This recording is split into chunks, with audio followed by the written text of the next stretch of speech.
Well, the first thing that I do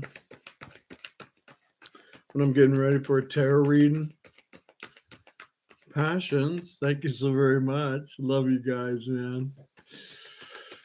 I play with a lot of smoke.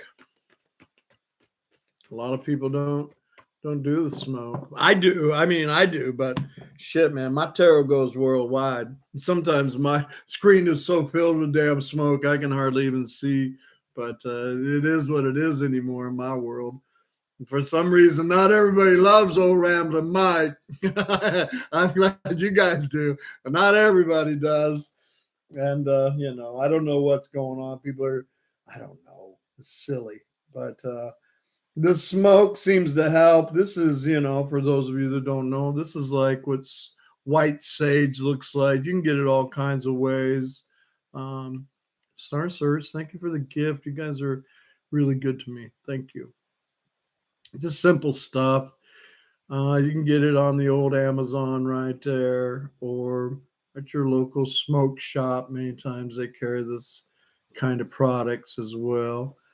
Ivy, so glad you're part of our family, Ivy, that I am. So this is white sage. And a lot of people ask me, I see it in the comments, they ask me how I keep the sage burning, how I keep the Palo Santo burning. This is Palo Santo right here. Just some kind of wood. It's heaven's wood. It smells absolutely gorgeous. Michelle, thank you. You guys are so good to me, man. Thank you. And Palo Santo, again, it's a little pricey, but it definitely changes the atmosphere in a very positive direction. These kind of little charcoals you can find generally where they sell the sage. It's like hookah charcoal. It's self-lighting. You just put it on a little bit of a flame there. It's got some kind of phosphorus or something, and I don't know what's in it. It definitely catches on fire. You can see it right there sparking up. And you just put it over there in your cylinder. And of course, the official thing is to use, the abalone shell. I don't know where that came from, but I got one, right? It's kind of small. That's the problem with burning shit is there's ashes and fire and all kinds of shit going on around, and there's smoke. It's gonna get on your walls. It is. Sometimes I burn so much sage that after a show I'll go to the store and people will be like, "What's that smell?" I'll be like, "I don't know, weed." No, it's not weed. It's not weed. What is that? What was it? Oh, it's probably white sage and Palo Santo. Oh yeah. Because it does seem to make my job a little bit easier when I got a lot of smoke, and a lot of people don't want yellow on their walls and all that, but it is what it is in this world that we live in, and this stuff definitely helps me. It helps me I just like the smell of sage, and I like the smell of Palo Santo, so it stills me and helps me prepare. I wouldn't even shuffle cards if I'm going on YouTube or doing a private reading for anybody without something burning in my abalone shell right over there, which I need a big one. I need a big abalone shell because that one's kind of small.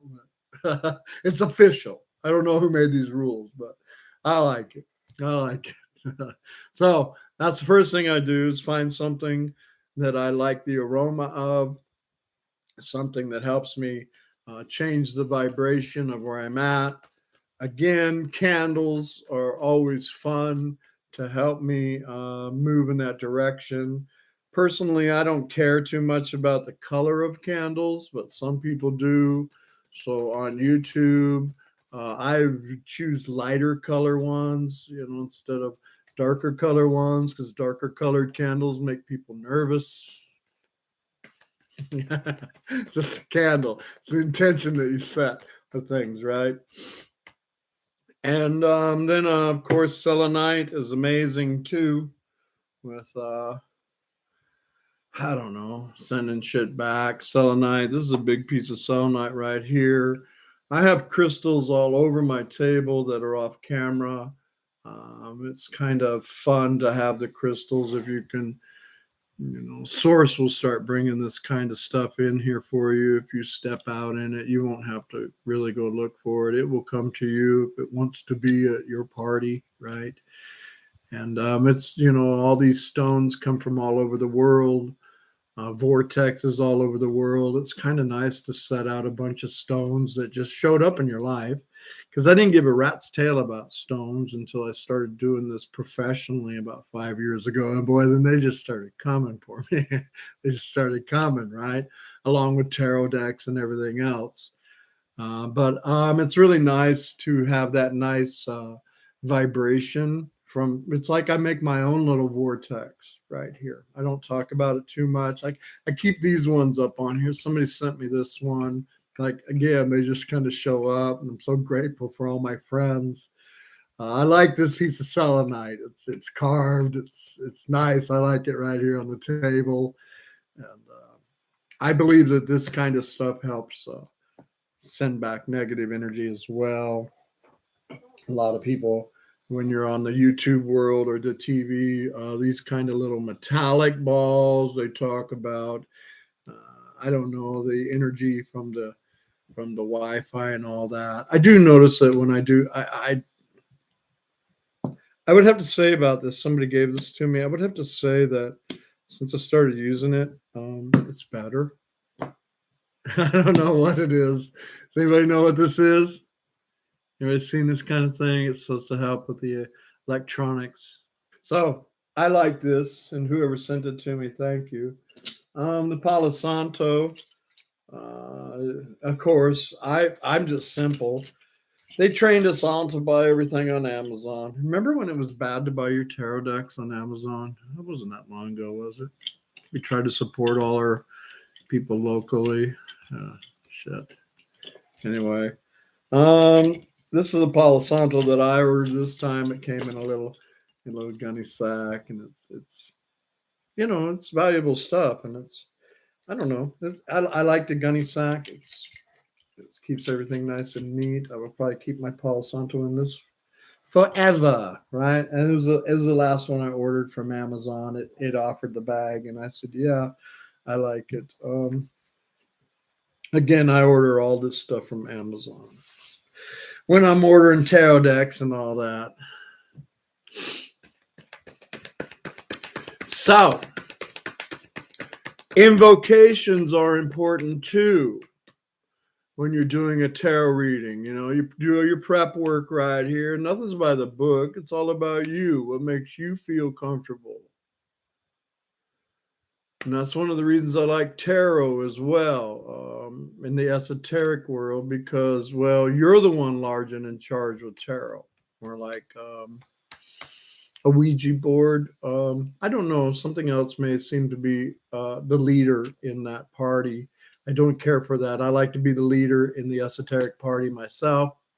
Teach their own. I don't think that Ouija is evil. I just don't like unseen entities being the ones large and in charge. I like to be the one large and in charge, right?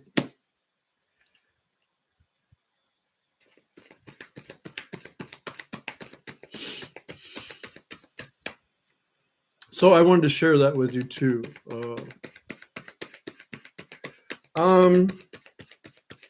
Invocation. I think an invocation is important. It invites your friends from the other side, your spirit guides, and all of that. I think that invocations do best when spoken out loud between you and the seeker. I know the books call them a querent, but I'm not sure what that means. I like the word seeker better myself. I think the seeker likes to hear your invocation, or it's not really a prayer because we're not asking for anything except our friends to come join us, right? In the interpretation of the cards.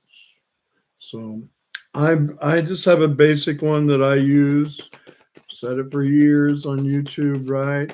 About clarity and truth and all that fun stuff. But I think it's important because a lot of tarot readers they'll be quiet with that part. But when I first started doing YouTube, people really liked my invocation. They said, "Thanks for doing the invocation before the read, Mike." And I personally think it's very important to do it out loud and let them hear so that they can be in agreement with you. It's important that the seeker is going to be in agreement, right, with the reader.